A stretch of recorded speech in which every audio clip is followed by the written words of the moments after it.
you're very into music, and Andrew shared with me that you've produced 9 albums of original music, and one of the 20 books that you've written.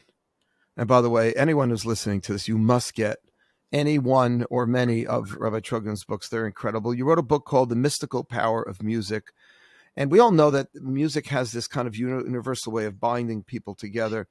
How would you describe its almost mystical or divine quality music, as opposed to just something that's just so catchy that people just really like and people can relax to it and enjoy it? What's so deep about music? Okay, so first of all, I'm going to share something. I'm sure you're going to appreciate this, and hopefully your listeners also. It was approximately 22, 23 years ago that I spoke at the Manhattan Jewish Experience. It was quite new then. Mm-hmm. It was quite new. And I spoke on this topic, the mystical power of music. Of music. Yes. Oh, and well, we're only 24 years old, so we were very okay. No, it was like I said, it was very new. It was very new, and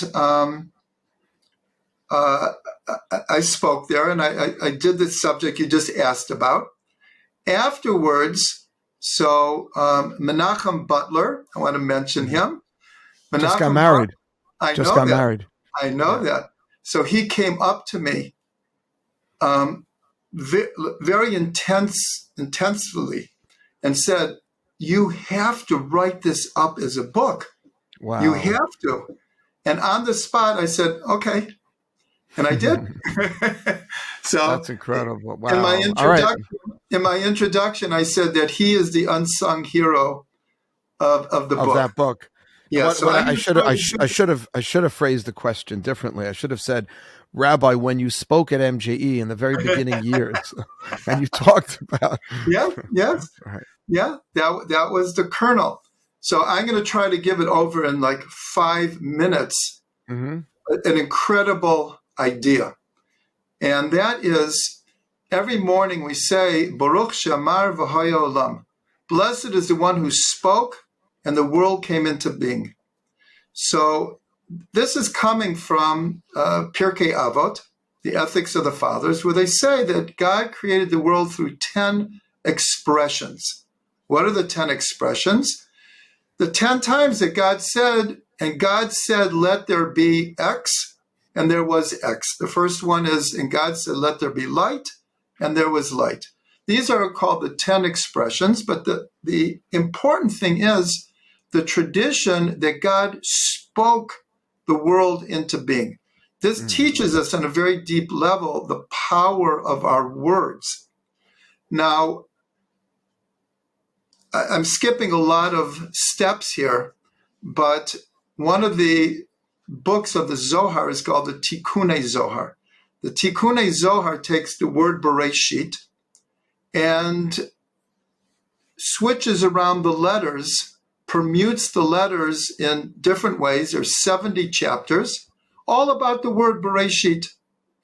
This is also one of the things that if you study this can convince you of the divinity of the Torah. Just in the first word, that you have an entire book that more or less hints to the who, where, when, why, and how of creation, all in one word, 6 letters.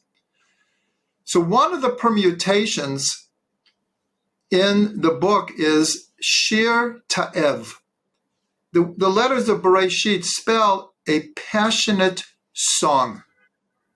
Mm-hmm. And the Midrash Rabbah says the following, Bereshit Rabbah, that a very enigmatic statement of why God created the world.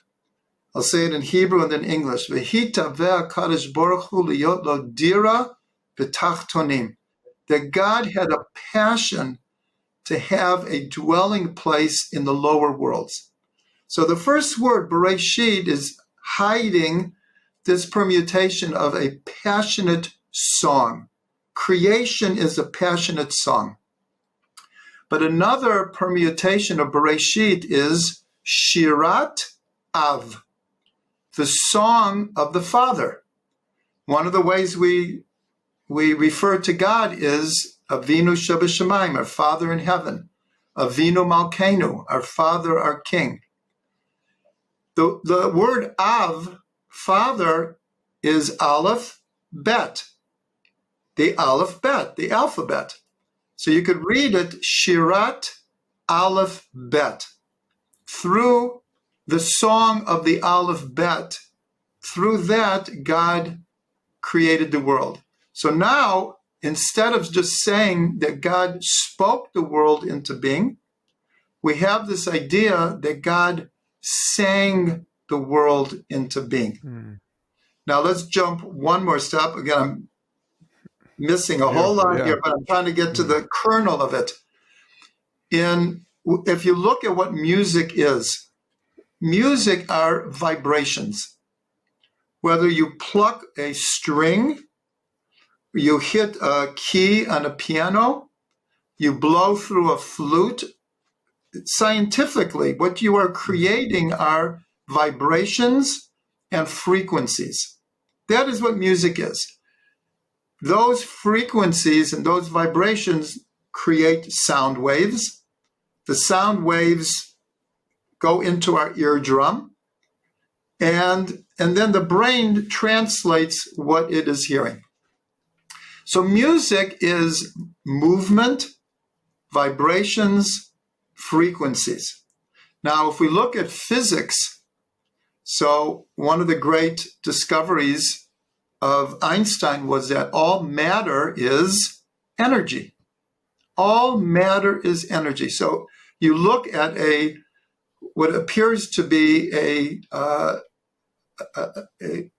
unmovable object, the table we're sitting at or the bookshelves behind you. Well, if we have this microscope and you look inside, it's a frenetic world of energy.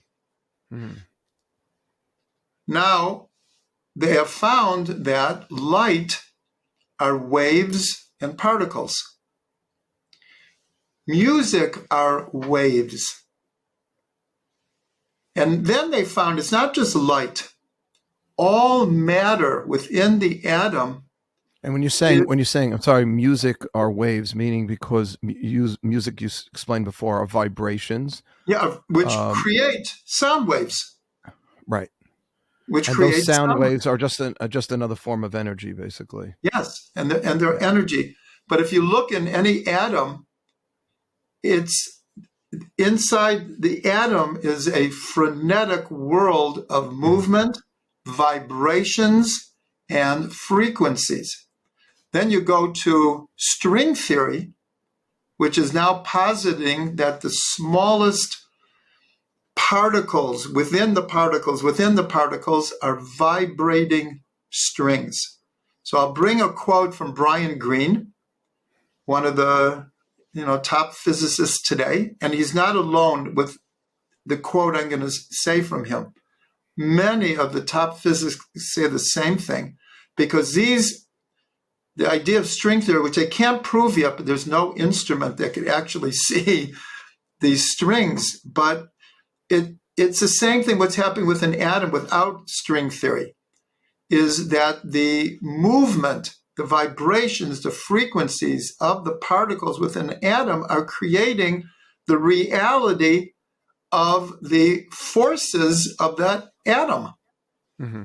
Mm-hmm. So Brian Greene said like this, I'm paraphrasing, but almost saying exactly. He said, to use the metaphor of music to explain the physical makeup of the world has taken on a startling reality.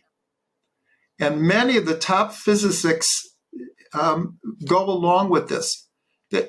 What used to be called by the ancients the harmony of the spheres, the idea that everything is moving in a harmonious symphony, has taken on a startling reality. And therefore, if we put all of this together, and this is why I wrote this book, I wrote the book to answer just a simple question. Why does music affect us so much? What is the power of music that it's a universal language? It touches the heart and the mind and the soul like almost nothing else can. So we can understand, because the nature of the physical and spiritual worlds are nothing more than music. And so when we listen to music, we're turned on to music. On a deep level, we're tuning in to the fabric of the universe. And we're turning into the fabric of the upper worlds also. In our morning prayers, we talk a lot about how the angels are singing and praising every day. We connect ourselves to the upper worlds in song. And unfortunately, most people are used to reciting their prayers.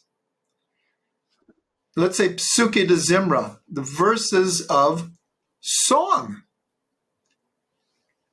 King David HaMelech, wrote 150 psalms, but he wrote them as songs. They were all songs. Yeah, they're poems.